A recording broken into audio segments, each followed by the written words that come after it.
بسم اللہ الرحمن الرحیم۔ السلام علیکم ورحمۃ اللہ وبرکاتہ۔ الف لام میم، یہ حروف مقطعات ہیں، قرآن مجید کی بعض صورتوں کے آغاز میں پائے جاتے ہیں۔ جس زمانے میں قرآن مجید نازل ہوا ہے، اس دور کے اسالیب بیان میں اس طرح کے حروف مقطعات کا استعمال عام طور پر معروف تھا۔ اس استعمال عام کی وجہ سے یہ مقطعات کوئی پہلیہ نہیں تھی جس کے بولنے والے کے سوا کوئی نہ سمجھتا ہو، بلکہ سامعین بالعموم جانتے تھے کہ ان سے کیا مراد ہے۔ یہی وجہ ہے کہ قرآن کے خلاف نبی کریم صلی اللہ علیہ وسلم کے ہم عصر مخالفین میں سے کسی نے بھی یہ اعتراض کبھی نہیں کیا کہ یہ بے معنی حروف کیسے ہیں جو تم بعض صورتوں کی ابتدا میں بولتے ہو۔ ذالک الکتاب لا ریب فیہ ھدی للمتقین۔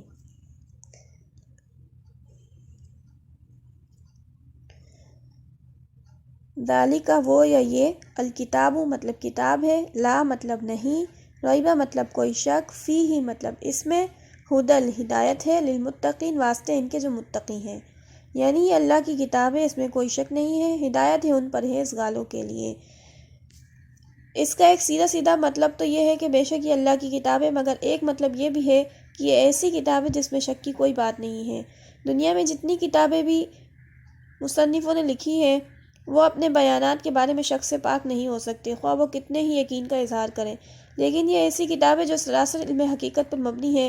اس کا مصنف وہ ہے جو تمام حقیقتوں کا علم رکھتا ہے، اس لیے فی الواقع اس میں شک کے لیے کوئی گنجائش نہیں۔ اور ھدی للمتقین یعنی ہدایت اور رہنمائی ہے، مگر اس سے فائدہ اٹھانے کے لیے ضروری ہے کہ آدمی میں چند صفات پائی جاتی ہوں۔ ان میں سے اولین صفت یہ ہے کہ آدمی پرہیزگار ہو، بھلائی و برائی میں تمیز کرتا ہو، برائی سے بچنا چاہتا ہو، بھلائی کا طالب ہو اور اس پر عمل کرنے کا خواہش مند ہو۔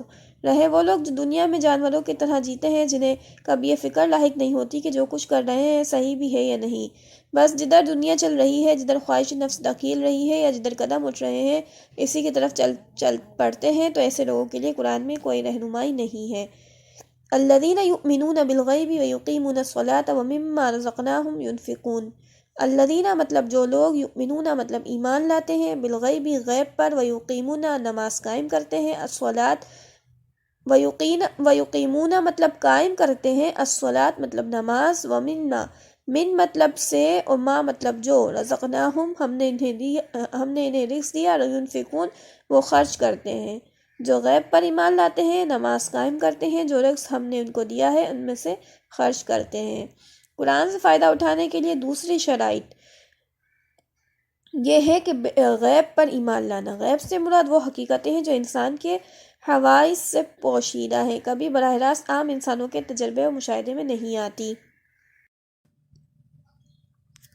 الذین یؤمنون بالغیب ویقیمون الصلاۃ ومما رزقناہم ینفقون۔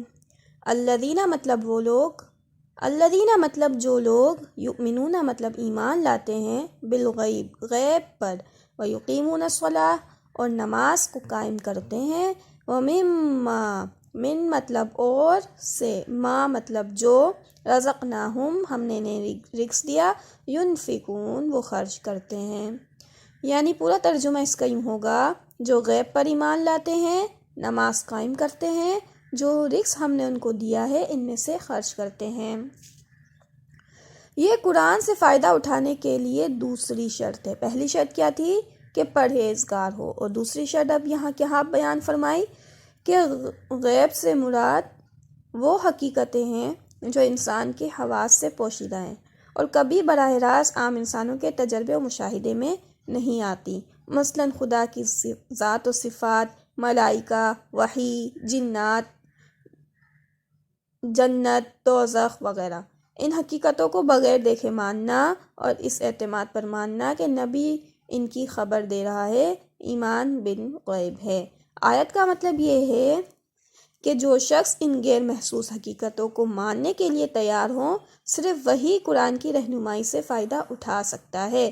رہا وہ شخص جو ماننے کے لیے دیکھنے، چکھنے اور سونگھنے کی شرط لگائے، اور جو یہ کہے کہ میں ایک ایسی چیز کو نہیں مان سکتا جو ناپی اور تولی نہ جا سکتی ہو، تو وہ اس کتاب سے ہدایت نہیں پا سکتا۔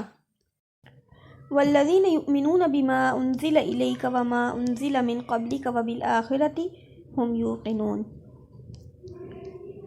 والذین مطلب جو لوگ یؤمنون ایمان رکھتے ہیں بیما اس پر جو انزلہ نازل کیا گیا الیکا آپ کی طرف وما اور جو انزلہ نازل کیا گیا من قبلکا آپ سے پہلے وبالآخرتی اور آخرت پر ہم یوقنون وہ یقین رکھتے ہیں، یعنی جو کتاب تم پر نازل کی گئی ہے یعنی قرآن اور جو کتابیں تم سے پہلے نازل کی گئی تھیں ان سب پر ایمان لاتے ہیں اور آخرت پر یقین رکھتے ہیں۔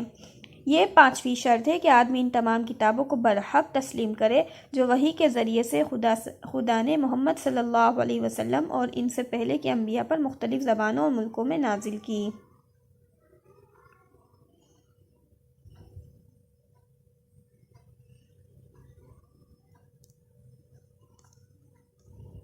وبالآخرت ہم یوقنون یہ 6ٹھی اور آخری شرط ہے۔ آخرت ایک جامع لفظ ہے جس کا اطلاق بہت سے عقائد کے مجموعے پر ہوتا ہے جس میں حسب ذیل عقائد شامل ہیں۔ آخری شرط آخرت وبالآخرت ہم یوقنون یعنی آخرت پر یقین رکھتے ہیں، اس کا اطلاق بہت سے عقائد کے مجموعے پر ہوتا ہے۔ نمبر 1 یہ کہ انسان اس دنیا میں غیر ذمہ دار نہیں ہے بلکہ اپنے تمام اعمال کے لیے خدا کے سامنے جواب دہ ہے۔ نمبر 2 دنیا کا موجودہ نظام ابدی نہیں ہے بلکہ ایک وقت پر جسے صرف خدا ہی جانتا ہے اس کا خاتمہ ہو جائے گا۔ نمبر 3 اس عالم کے خاتمے کے بعد خدا ایک دوسرا عالم بنائے گا، وہ اس میں پوری نوع انسانی کو جو ابتدائے سے قیامت تک زمین پر پیدا ہوئی تھی بیک وقت دوبارہ پیدا کرے گا، ان سب کو جمع کر کے ان کے اعمال کا حساب لے گا اور ہر ایک کو اس کے کیے کا پورا بدلہ دے گا۔ نمبر 4 خدا کے اس فیصلے کی روح سے جو لوگ نیک قرار پائیں گے وہ جنت میں جائیں گے اور جو لوگ بد ٹھہریں گے وہ دوزخ میں ڈالے جائیں گے۔ نمبر 5 کامیابی اور ناکامی کا اصلی معیار موجودہ زندگی کی خوشحالی اور بدحالی نہیں ہے بلکہ در حقیقت کامیاب انسان وہ ہے جو خدا کے آخری فیصلے میں کامیاب ٹھہرے، ناکام وہ ہے جو وہاں کا ناکام ہو۔ عقائد کے اس مجموعے پر جن لوگوں کو یقین نہ ہو وہ قرآن سے کوئی فائدہ نہیں اٹھا سکتے، کیونکہ ان باتوں کے انکار تو درکنار کسی کے دل میں اس کی طرف سے شک ہو تذبذب بھی ہو تو وہ اس راستے پر نہیں چل سکتا جو انسانی زندگی کے لیے قرآن نے تجویز کیا ہے۔ امید ہے آپ لوگوں کو سبق سمجھ میں آ گیا ہوگا۔